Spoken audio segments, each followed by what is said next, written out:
Assalamualaikum warahmatullahi wabarakatuh. Saya Sinta Chandra Meivia, absen 32 dari kelas 12 MIPA 1. Di sini saya akan menjelaskan tentang biografi Kiai Haji Hasyim Asy'ari dan Kiai Haji Ahmad Dahlan. Pertama yaitu Kiai Haji Hasyim Asy'ari. Kiai Haji Hasyim Asy'ari lahir pada 14 Februari 1870 atau 24 Dzulqa'dah 1287 Hijriah. Kiai Hasyim Asy'ari adalah putra ketiga dari 11 bersaudara dari pasangan Kiai Asy'ari, pemimpin pesantren keras di Jombang, dan Nyai Halimah. Ketika usia menginjak 15 tahun, Kiai Hasyim mulai berkelana menimba ilmu di berbagai pesantren, di antaranya yaitu Pesantren Wonokoyo di Probolinggo, Pesantren Langitan di Tuban, Pesantren Trenggilis di Semarang, Pesantren Kademangan di Bangkalan, dan Pesantren Siwalan di Sidoarjo. Pada tahun 1893, Kiai Hasyim berangkat ke Tanah Suci dan menetap di Mekah selama 7 tahun. Pada tahun 1899, Kiai Haji Hasyim pulang ke tanah air.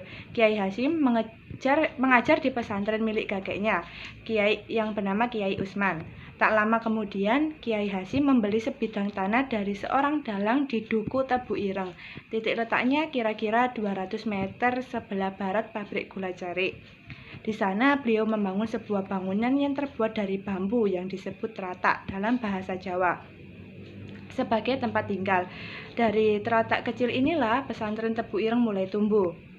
Jasa-jasa beliau yang pertama yaitu pada tanggal 16 Rajab 1344 Hijriah atau 31 Januari 1926 Masehi, Kiai Haji Hasyim Asy'ari mendirikan organisasi yang bernama Nahdlatul Ulama, yang artinya kebangkitan ulama. Yang kedua yaitu resolusi jihad. Sempat membuat Belanda kelimpungan dengan membuat perintah kepada para santri dan pengikutnya. Perintah tersebut berisi tentang yang pertama yaitu Kiai Hasyim memfatwakan bahwa perang melawan Belanda adalah jihad atau perang suci. Yang kedua yaitu Kiai Hasyim mengharamkan naik haji memakai kapal Belanda. Perintah tersebut ditulis dalam bahasa Arab dan disiarkan oleh Kementerian Agama. Oleh Kementerian Agama. Perjuangan melawan Belanda selama masa perjuangan mengusir penjajah, Kiai Hasyim dikenal sebagai penganjur, penasihat, sekaligus jenderal dalam gerakan laskar-laskar perjuangan seperti GPI, Hizbullah, Sabilillah, dan gerakan Mujahidin. Selanjutnya yaitu Kiai Haji Ahmad Dahlan. Kiai Haji Ahmad Dahlan lahir di Yogyakarta 1 Agustus 1868. Nama kecil beliau adalah Muhammad Darwis.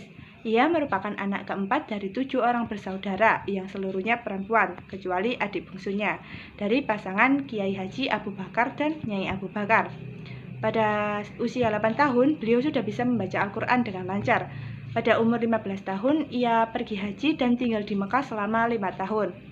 Pada periode ini, Kiai Haji Ahmad Dahlan mulai berinteraksi dengan pemikiran-pemikiran pembaharuan dalam Islam. Pada tahun 1930,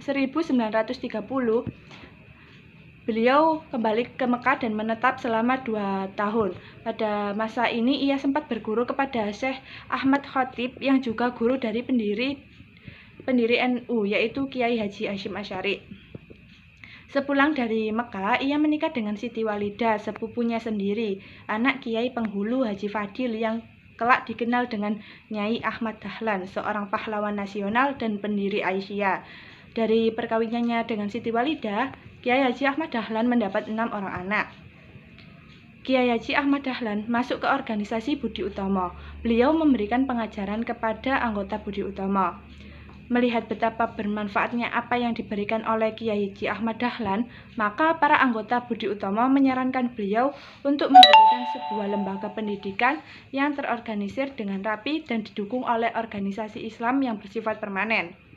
Saran tersebut kemudian ditindaklanjuti Kiai Haji Ahmad Dahlan dengan mendirikan sebuah organisasi yang diberi nama Muhammadiyah, yang artinya pengikut Nabi Muhammad, pada 18 November 1912 atau 8 Zulhijjah 1330 Hijriah. Organisasi ini bergerak di bidang kemasyarakatan dan pendidikan. Melalui organisasi inilah beliau berusaha memajukan pendidikan dan membangun masyarakat Islam di bidang masyarakat Islam. Di bidang pendidikan, Kiai Haji Ahmad Dahlan mereformasi sistem pendidikan pesantren zaman itu yang tidak menjelaskan jenjangnya dan tidak efektif metodenya karena rajin menghafal dan tidak merespon ilmu pengetahuan umum. Kiai Haji Ahmad Dahlan membangun sekolah-sekolah agama dengan memberikan pelajaran umum serta bahasa Belanda. Sebaliknya, beliau pun memasukkan pelajaran agama di sekolah-sekolah umum. Muhammadiyah sukses memajukan pendidikan di Indonesia.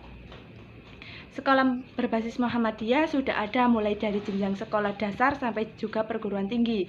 Di antaranya yang perguruan tinggi yang berada di Jawa Timur yaitu Universitas Muhammadiyah Malang, Universitas Muhammadiyah Surabaya, dan Universitas Muhammadiyah Sidoarjo. Muhammadiyah juga fokus dalam permunian Islam. Muhammadiyah memiliki pengaruh dalam upaya pemberantasan tahayul, bid'ah, dan khurafat. Hal inilah yang menyebabkan tidak nampaknya orang Muhammadiyah dalam kegiatan tahlilan. Di samping itu, Muhammadiyah juga memurnikan agama Islam dari percampuran agama Hindu, Buddha, animisme, dinamisme, dan juga kejawen. Dari sisi sosial, Muhammadiyah tidak pernah absen. Fokus Muhammadiyah adalah pendirian rumah sakit, rumah yatim dan fakir miskin, salah satu di antara rumah sakit yang berada di Lamongan. Fokus Muhammadiyah baik dari sisi pendidikan maupun sosial masyarakat terus-menerus dilanjutkan oleh para pengganti Kiai Haji Ahmad Dahlan. Karena kesuksesan ini, pemerintah Indonesia kemudian menetapkan Kiai Haji Ahmad Dahlan sebagai pahlawan nasional dengan surat keputusan Presiden nomor 657 tahun 1961. Sekian, apabila ada kesalahan, saya mohon maaf. Wassalamualaikum warahmatullahi wabarakatuh.